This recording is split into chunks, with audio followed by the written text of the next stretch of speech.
അഡാപ്റ്ററിന് cover ചെയ്യുന്നതിന് മുന്നേ നമുക്കൊരു സംഭവം കൂടെ ചെയ്യണം. മാജിക് റിംഗിൽ സ്റ്റാർട്ട് ചെയ്തിട്ട് ഇതിന് ചുറ്റും 15 ഡബിൾ ക്രോഷ്യ ചെയ്യണം. എന്നിട്ട് 8 ചെയിൻസ് ക്രിയേറ്റ് ചെയ്യുക. നിങ്ങൾക്കൊരു ട്രയാങ്കിൾ ഷേപ്പിലാണ് വേണ്ടതെന്ന് വെച്ചാൽ 2 സിംഗിൾ ക്രോഷ്യ, പിന്നെ ഒരു half double crochet, double crochet, triple crochet, ഈ ഒരു പാറ്റേൺ ഫോളോ ചെയ്യണം. പക്ഷെ എനിക്കൊരു അബദ്ധം പറ്റിയതാണ്.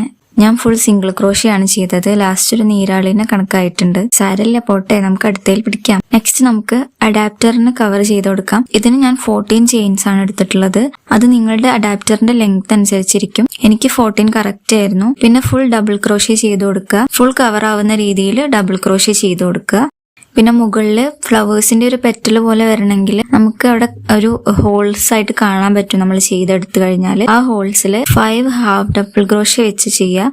അപ്പൊ നമുക്ക് ഓരോ പെറ്റൽസ് വീതം കിട്ടും. അതായത് 5 ഹാഫ് ഡബിൾ ക്രോഷ്യ, പിന്നെ സിംഗിൾ ക്രോഷ്യ, പിന്നെ വീണ്ടും ഒരു സിംഗിൾ ക്രോഷ്യ, അടുത്ത ഹോളില് ഹാഫ് ഡബിൾ ക്രോഷ്യ, ഇങ്ങനെ കണ്ടിന്യൂ ചെയ്യാണ് ചെയ്യേണ്ടത്. എന്നിട്ട് അത് അഡാപ്റ്ററിൽ ഫിറ്റ് ചെയ്ത് കൊടുക്കുക. അപ്പൊ ഫൈനൽ ലുക്ക് എങ്ങനെയുണ്ട്? നല്ല രസമില്ലേ? നിങ്ങൾക്ക് സമയം ഉണ്ടെങ്കിൽ ചെയ്ത് നോക്കുക. വീഡിയോ ഇഷ്ടമായ ലൈക്ക് ചെയ്യുക. പിന്നെ നമ്മൾ 60 സബ്സ്ക്രൈബേഴ്സ് ആയിട്ടുണ്ട്. Thank you all.